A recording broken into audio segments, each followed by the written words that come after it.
You know, belonging to me is about, it's about your feeling of space, your feeling of comfort within a particular place, within a group of people, within a physical environment.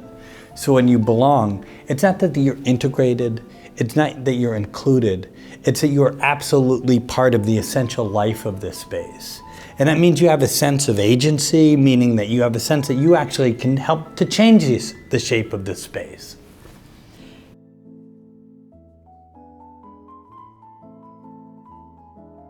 This guy named Gordon Allport came up with this really interesting idea of contact theory in the 1950s, actually, when he was talking about integration. He said, look, if we want to integrate and people to come together and create a new common identity, there are a couple conditions that matter.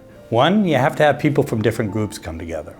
Number two, you need to have them come together with a sense of equal status. That is, that they can both participate in this space. Number three, it really helps if you give them a common purpose, so they're working on something together. And then number four, the community has to say that this is normal and actually a good thing. So despite that, most efforts still remain at the inclusion level.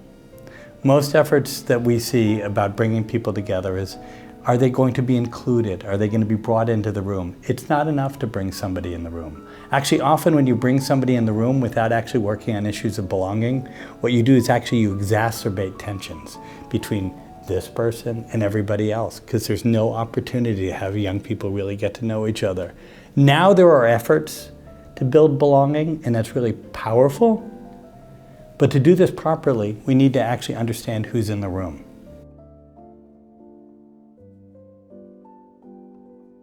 So we have multiple identities, right? And which identity matters most in the space that we're in, it changes all of the time.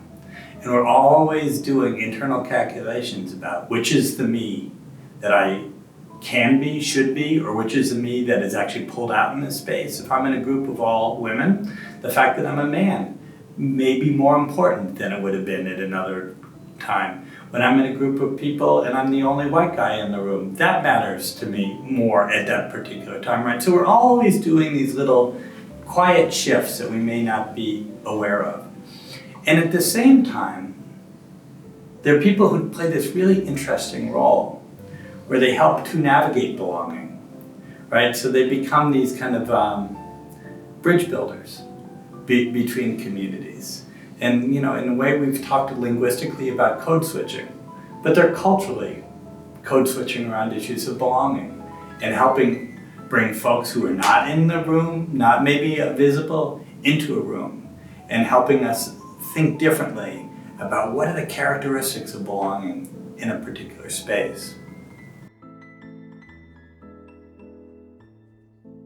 So part of what we've known from the folks who've done brilliant work on racial identity development, right, is our sense of our identities are shifting all of the time in relationship to others. So at the same time, we're shifting and we're thinking maybe to have a lens to look out for one particular issue of identity, how this is playing out. What we realize is that our assumptions about the groups in which we enter may not be all that accurate. There may be more complicated identity issues that are going on. Not all black kids are the same, for example. So I've spoken to a lot of kids who are African immigrant kids. And African immigrant kids will be like, you know, I walk into the room with a really different experience than many African American kids, right? So we have these unspoken assumptions that we kind of act on all of the time, while we're also going through our own shifting sense of who we are at different periods of our life. And it can feel like a lot of these identities are shifting.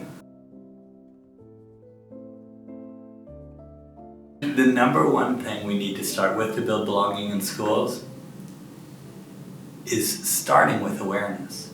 Starting with awareness that this is the most significant thing I can do to lead to success across school. So once you start there, then how do you start to act on it? Because I really think it starts with the frame. If my mind starts shifting, then there's a lot that I know how to do naturally.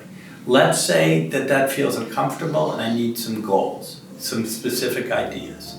So number two, the most important thing I can do is spend time getting to know my students and listening to them. Number three, is making sure that the students do that with each other. And so when are we creating opportunities for students to listen to each other? So one of my favorite activities is something that Carola Suarez Orozco created, thinking if we just could encourage people to tell their story and to listen, we might build empathy. I would argue that when you tell stories and listen, and then swap stories, you do more than build empathy.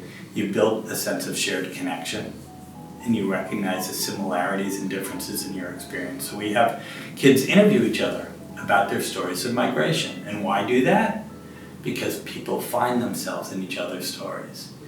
More than any specific classroom activity, it's that 7 minutes, 10 minutes of listening.